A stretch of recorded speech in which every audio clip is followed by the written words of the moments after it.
Alright, so you're here because you want to get stronger without gaining weight. Fortunately, there are two predominant ways this can be carried out. The first is by understanding the rep ranges you train in. The second is by understanding how fast the weights move.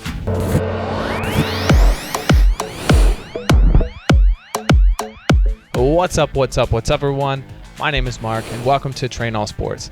Last week I saw an interesting question on Quora that said, how can I get stronger without gaining any weight? This is a great question, which the real answers are very hard to find because so many training programs focus on muscle size, which is surprising to me because there are many benefits to implementing a lifting routine that does not focus on muscle growth. Some of these include not losing your body shape.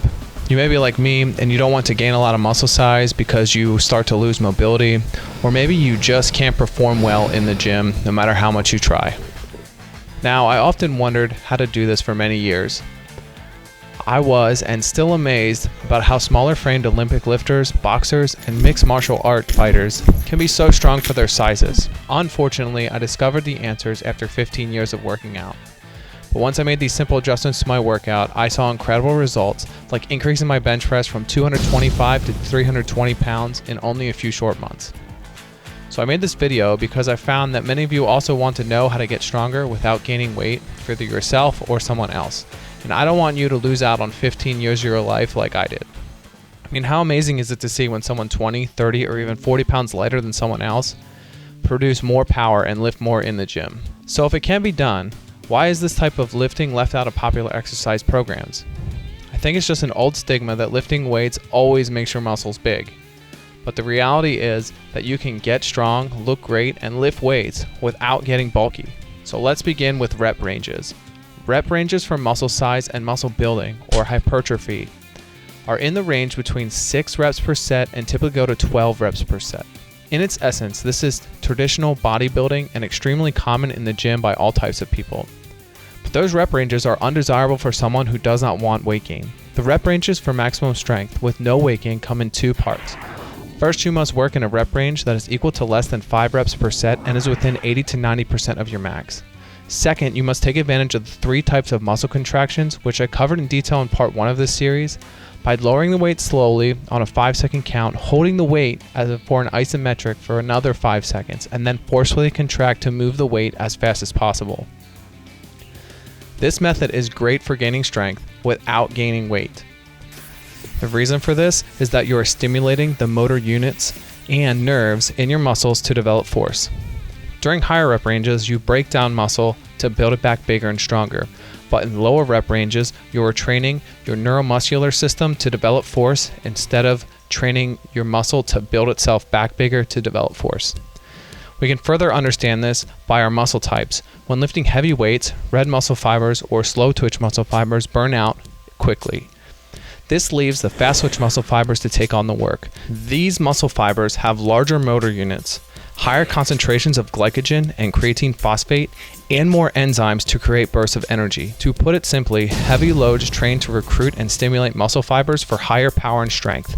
So by bypassing slow twitch muscle fibers as much as possible, you are minimizing the main muscle fibers that contribute to size, weight gain, and bulky appearances. But it gets even better. Lower rep ranges have a bonus effect on speed and power. Because fast twitch muscle fibers are the main fibers for speed and power, by working in these lower rep ranges, you are also training to be fast and powerful. Workouts that consist of heavy singles, doubles, and triples in the 80 to 100% of your max are best practices for this type of strength building. Now, the second concept has to do with lighter loads, but I focus on velocity of the weights.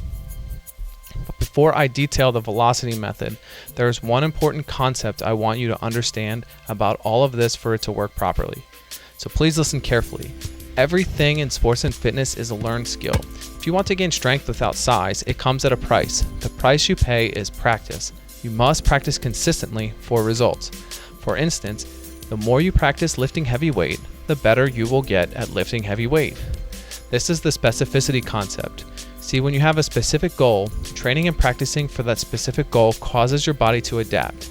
So everything you do must align to your goal, or your body will get confused and you will not get the results you want. That concept is especially important that I repeat in a lot of my videos. So if this style of thinking resonates with you, be sure to check out my other videos and stay tuned for future uploads as I cover more of your training and lifestyle needs.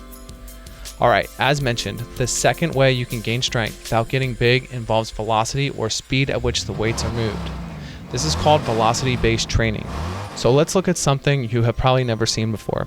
It's called the force velocity curve. Here is the force velocity curve. I modified it slightly because I combined two different curves, and I'll explain that in a moment. You see here that lifting heavy loads is only one part of the velocity-based training program.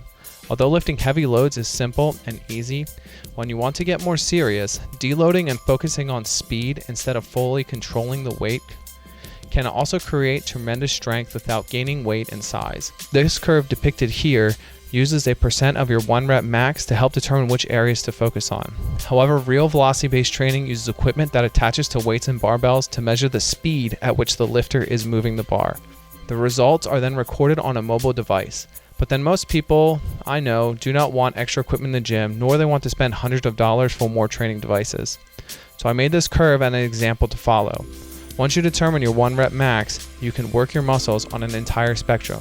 It's important to keep in mind that even though you'll begin to use lighter loads and move more quickly, you should still stay below the muscle building zone and do not do more than 5 reps per set. Now in the case you want to invest in velocity-based training devices, I made this table to transfer your 1 rep max into speed. The velocity-based system is rather intuitive, but it's not for everyone. This is why I separated heavy loads and velocity-based training into two different methods. But by doing velocity-based training, you can also get incredibly strong and learn to produce tremendous amounts of force without extreme muscle breakdown and fatigue. This is because, depending on your genetics and physical makeup, deloading can activate more motor neurons when your body focuses on speed and rate of force development. Therefore, you can maximize your full strength potential without causing your muscles to grow. So if you're an athlete and you do not want to gain weight, adding high velocities and lower rep ranges can help you be really explosive and generate a lot of force without taxing your body, without needing excess calories, and without binging on protein. Now, which method is best? Should we stick with heavy loads or should we focus on velocity of the weights? Well, as most things, and generally speaking, if you worked in heavy loads for a period of 6 or more weeks, it's time to focus on deloading and moving the weights faster. But there'll be cases where each method works wonders separately without integrating the other. In my personal case, I respond well to consistent heavy loads and less to velocity. Our ultimate goal is to find the right balance between heavy loads and explosive work. And when you find that right balance, you will maximize your strength, speed, and athleticism no matter what age you are. And that's the hard truth.